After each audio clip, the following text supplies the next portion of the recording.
tous, aujourd'hui je suis trop contente de vous retrouver pour les recettes du week-end. Alors c'est Isabelle qui est avec vous et je vous propose une recette que ma grand-mère faisait et quand elle l'amenait sur la table, elle disait attention, attention, je vous emmène l'étouffe chrétien. Mais c'était très bon, hein. Ça n'a jamais étouffé personne.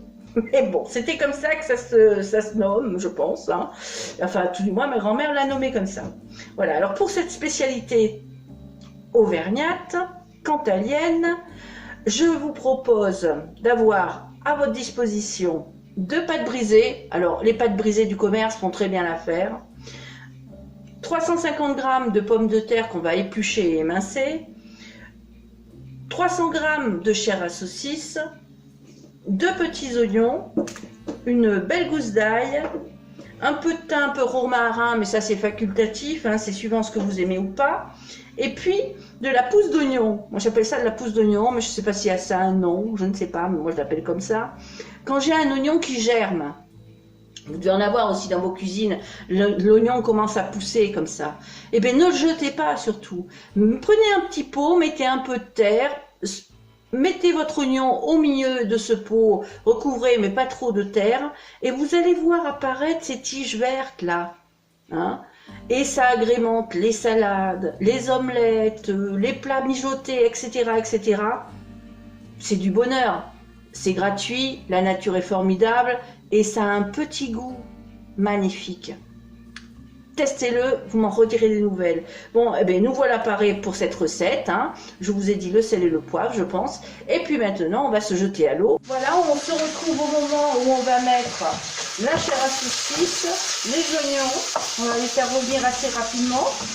Hein, faut pas qu'ils cuisent, hein. On ne veut pas qu'ils cuisent, mais on veut juste qu'ils reviennent un peu pour qu'ils aient un peu plus de goût.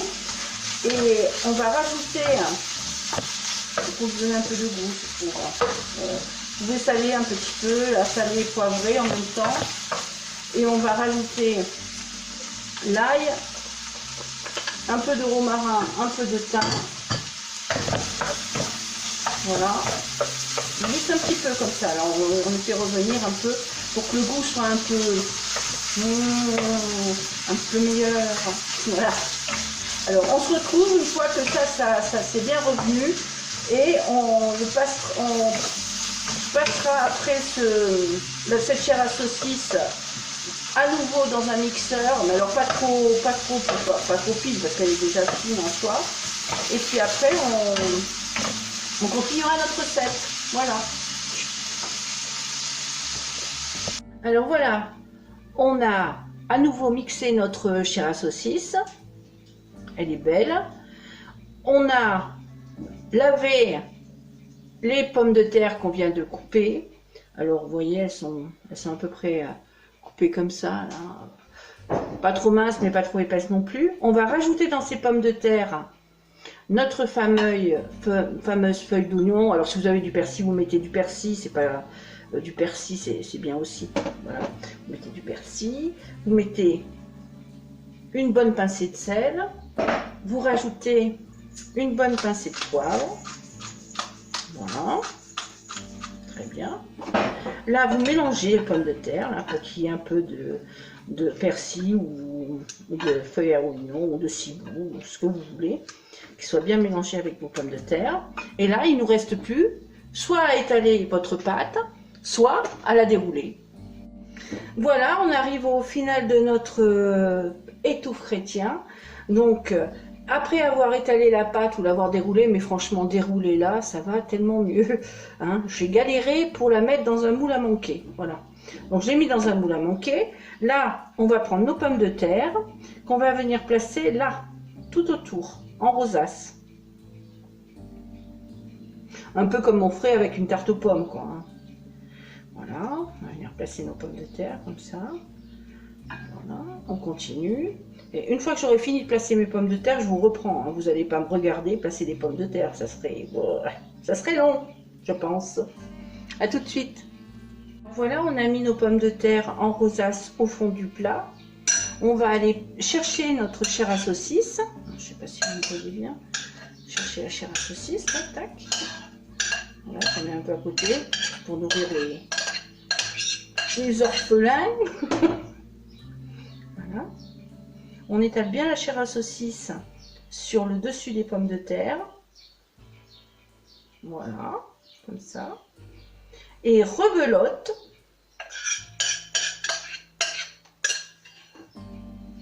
Rebelote, on recommence avec les pommes de terre. À tout de suite. Voilà, maintenant on a fait nos couches successives, donc pommes de terre, chair à saucisse, pommes de terre. On va venir dorer les bords là. Alors pas vraiment pour que ça fasse joli, là de ce côté là, c'est surtout pour que les deux pâtes se soudent entre elles. Hein, on va venir rabattre notre pâte là, qui est sur le bord, on va venir la rabattre sur notre pâte qu'on va venir passer. Voilà. Donc vous prenez votre pâte, j'espère qu'elle va rentrer. Voilà, elle rentre à peu près bien. Voilà. Là, on va à nouveau mettre du jaune d'œuf. Voilà, dessus, comme ça, là, tac. Ça lui donnera une belle couleur en plus. Voilà. Et puis, on va venir souder notre pâte. On va rabattre maintenant notre pâte sur la pâte qu'on vient de mettre, comme ça, là, tac. On rabat. Voilà, comme ça. Rabattez les deux, ce qui fait que ça soude les deux pâtes ensemble. Je vais faire un truc un peu plus artistique au début, là, mais franchement, je suis pas armée, donc je repars sur les bonnes vieilles méthodes, qui est le retournement de pâte. Voilà. Voyez. Voilà. Soude bien. On va rajouter un peu d'œuf là, tout autour. Alors là, c'est pour faire joli, par contre. Hein? Alors, n'oubliez pas, je ne vous l'ai pas dit, donc vous risquez pas de l'oublier. Surtout, mettez votre four très doux. Alors 150, 160 degrés pendant 40 minutes. Alors vous pouvez mettre à préchauffer. Moi j'ai pas mis parce que bon, ça fait un boucan. Vous direz que c'est un avion qui s'envole. Voilà. Ce qu'on va faire aussi, c'est qu'on va faire une petite cheminée. Donc, on va faire des petits croisillons aussi, comme ça. Si on ne peut pas faire des croisillons quand on fait un truc, hein, c'est quand même fou. Voilà.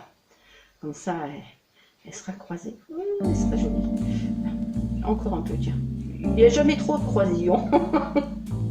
Voilà. Et au milieu, on va venir découper un peu la pâte, là, comme ça. Tac.